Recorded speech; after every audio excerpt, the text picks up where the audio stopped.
各位觀眾大家好，歡迎收睇 Mei-ling 治療天。今日感情智慧系列嘅話題係鑽石王老五，希望大家喜歡。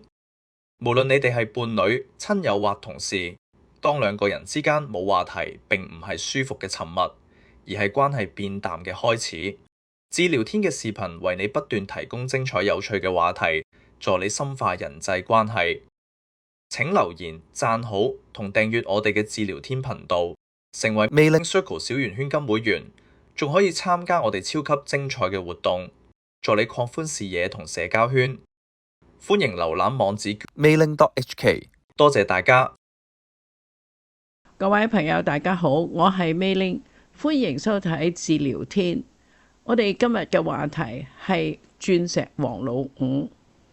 如果你生得眉清目秀，受過高深教育，家底又好，事業有成，肯定好多人會叫你做鑽石王老五。表面上係恭維，實際上呢一個稱號係極度危險，因為佢慢慢會令你失去理智。點解？當你聽得多，唔多唔少都開始相信，漸漸你對自己嘅評價會不斷膨脹，變得越嚟越高傲，越嚟越挑剔。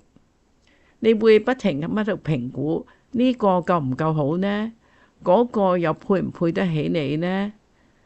呢個都唔錯，不過都仲未夠完美，下一個可能仲好呢？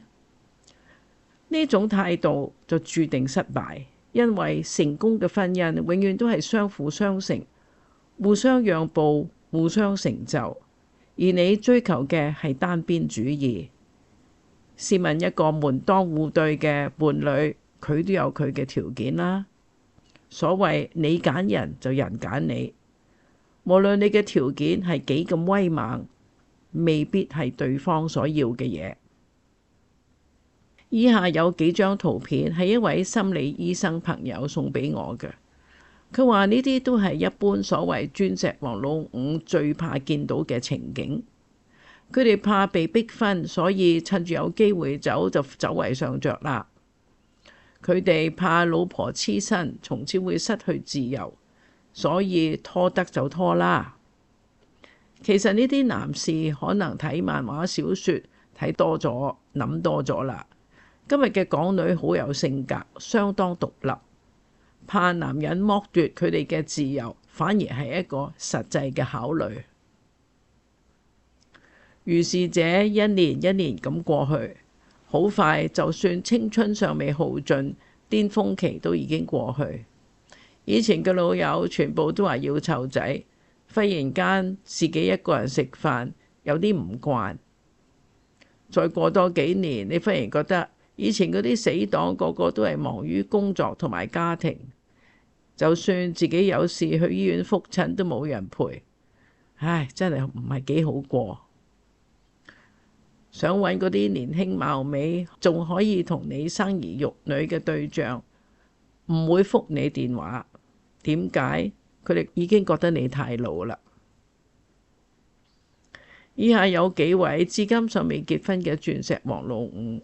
第一個係 Leonardo DiCaprio， 今年51歲，淨資產有成3億元，女朋友永遠唔超過25歲，被網民笑佢為25歲嘅魔咒，至今尚未結婚，冇子女，生活風流快活。第二個係85歲嘅 Al Pacino， 淨資產都有成億幾啦，曾幾何時都同樣生活得非常風流快活。佢到70幾80歲嘅時候，忽然間好渴望有啲家庭嘅溫暖，好想有小朋友。以佢嘅條件冇難度，終於有一位20幾歲嘅阿拉伯女士同佢結婚，仲生咗個仔添。可惜好景不常，唔到2年就分手。細佬哥跟咗媽媽，佢有嘅係探訪權，依然缺乏嘅係家庭溫暖。第三個係59歲嘅 Keanu Reeves， 佢嘅淨資產都有3.8億，佢亦都係唯一一個我見過嘅荷里活明星。佢嚟過香港幾次，每一次拍外景，佢都會請同一位廚師為佢同埋佢嘅團隊煮飯。有一次喺佢哋離開香港前搞嘅歡送 party， 我見過佢。為人好謙虛，完全冇架子。當佢知道我做婚姻介紹嘅時候，仲主動走過嚟叫我幫佢手添。我話以你嘅條件同埋性格，質同埋量都唔係問題，不過要揾一個真正嘅靈魂伴侶呢，都會有難度啊。佢哈哈聲大笑，我哋傾咗一陣，佢都好健談。最後佢望住我無奈咁話：我最大嘅問題就係時間過得比我想象中快得多。我覺得佢講嘅呢一句係心底話。嗰一刻我明白，就算你有3.8億美金，時間都係唔會等你嘅。我哋自己都有唔少嘅鑽石王老五，費翔啦，已經65歲啦，淨資產都有幾千萬，從來未結婚，長期單身。金城武52歲，淨資產大約有30億台幣，從來都未結過婚。林保怡2025年已經登陸啦，從未結婚。古天樂55歲，淨資產都有成10億港元，從未結婚。連周星馳都已經63歲啦，淨資產大約有3億美金，從未結婚。尊龍 John Long 香港出世，荷里活華人巨星，今年74歲啦，一生從未結婚，晚年獨居加拿大，公開承認佢好後悔冇建立家庭。所謂歲月不留人，我相信佢哋都有同感。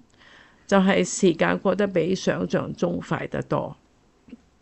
香港統計處2025年嘅數據，45到59歲從未結婚嘅男性有超過12萬人，當中屬於高收入群組嘅大約有2萬個，正在過緊期嘅鑽石王老五。呢一種浪費睇到好心痛。點解會有咁嘅情況出現呢？著名心理學家 Barry Schwartz 提出嘅心理論叫做 The Paradox of Choice。佢指出，當你覺得自己太多選擇，反而會越嚟越難感到滿足，導致一個人猶豫不決，亦都即係決策癱瘓，最終增加嘅係壓力同埋後悔感。換言之 ，more is less。即係選擇越多，得到嘅反而係越少，結果就係一個單身者嘅通貨膨脹曲線。30歲我仲有時間，40歲下個可能更好呢？50歲點解好嘅人都結晒婚啊？60歲其實有個人陪下就好啦。呢種情景叫做浪漫主義嘅緩慢破產。最後，我想送 John Barrymore 嘅一句話俾大家，嚟到結束今日嘅話題。佢話：A man is not old until regrets take the place of dreams。你一直都未老，直到遺憾取代你嘅夢想，咁你就老啦。你有錢有面有權有勢，但冇人同你分享，一切都係等於零。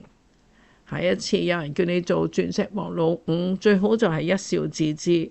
轉個話題，千祈唔好俾人誤導啊！如果你身邊有呢一類嘅鑽石王老五朋友，不妨 share 呢條片俾佢睇，唔係想嚇佢，係想幫佢。又或者你覺得佢應該點做呢？留言話俾我聽。我係 Mei-ling，多謝收睇治療天。如果大家喜歡我哋嘅視頻，復請廣傳俾你嘅朋友。我哋期待同小圓圈嘅會員一齊分享精彩絕倫、難能可貴嘅活動。詳情請瀏覽網頁 meiling.hk。多謝大家支持。